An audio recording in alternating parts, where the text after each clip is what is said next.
آج میں آپ کو اللہ کی ربوبیت کا عجیب قصہ سناتا ہوں جو امام رازی رحمہ اللہ نے لکھا ہے۔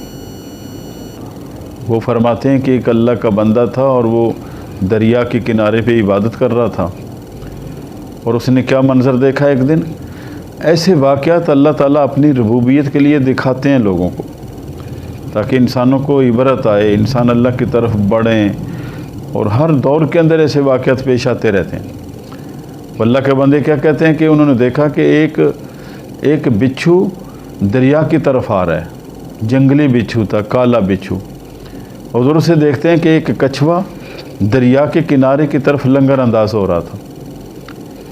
یہ اللہ کے بندے نے غور سے دیکھا اور کہا کہ آئے دیکھتے ہیں بھی کچھوے اور بچھو کی دوستی کیسی ہے۔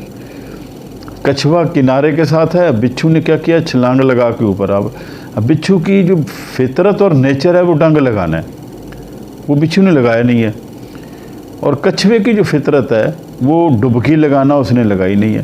ایسے جیسے کشتی کے اندر کوئی سوار ہے اور بڑا سیف اینڈ ساؤنڈ جا رہا ہے۔ اس اللہ کے بندے نے کشتی والے کو بلایا، کہنے لگے بھی میاں آج ایک عجیب قصہ میں دیکھ رہا ہوں، جلدی سے کشتی لا۔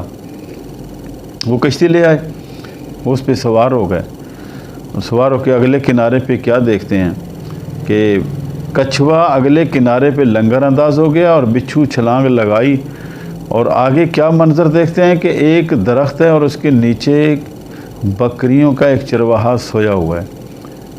کچھ اس کی بکریاں ادھر چر رہی ہیں، کچھ اس کی بکریاں ادھر چر رہی ہیں، کچھ بیٹھی ہوئی ہیں، اور یہ بچھو بڑی تیزی کے ساتھ دوڑتا ہوا اس لڑکے کے آگے سے گزر گیا، اور چند گز کے فاصلے پہ کیا دیکھتے ہیں کہ ایک کالا ناگ سانپ ہے اور وہ لڑکے کے بالکل قریب آ گیا تھا۔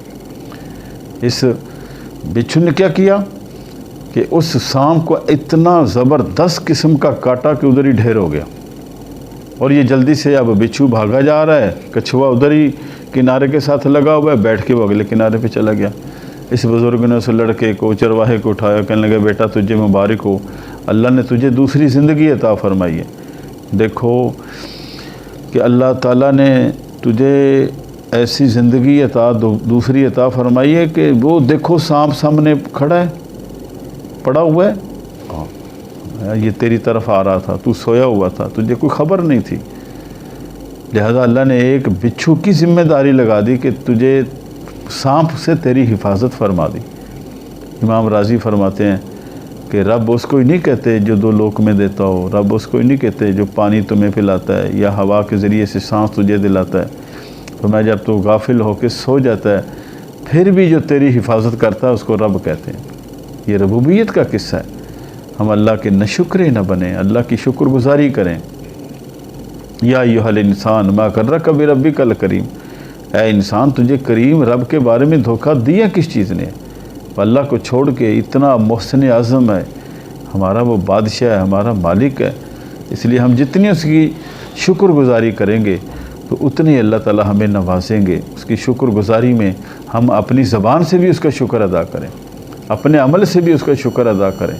وہ ہمارا رب ہے، ہمیں پالنے والا ہے، ہر موقع پہ ہمیں ہر قسم کی روزی دینے والا، ہر قسم کی عزت دینے والا، ذلتوں سے بچانے والا، وہ اسی کو رب کہا جاتا ہے، وہی ہمارا اللہ ہے، وہی بادشاہ ہے۔ اس لیے شکر گزاری کے الفاظ بھی استعمال کریں۔ جو نماز 5 وقت پڑھتا ہے وہ اللہ کا شکر ادا کرتا ہی رہتا ہے۔ تو اس لیے ہم اپنے مولا کو پہچانیں، ہم اپنے اللہ کو پہچانیں جو ایک چھوٹا سا بندے پہ احسان کر دیتا ہے۔ اللہ فرماتے ہیں تم اس کا احسان مت بھولو، اور جس نے تمہیں سارا احسان ہی اس کا ہے، زندگی اس نے دی ہے، اولاد اس نے دی ہے، مال اس نے دیا ہے، اور پھر انسان اس کا ناشکرہ بن جائے تو یہ کتنی ذلت کی بات ہے اور کتنی رسوائی کی بات ہے۔ اللہ تعالی ہم سب کی حفاظت فرمائے اس سے۔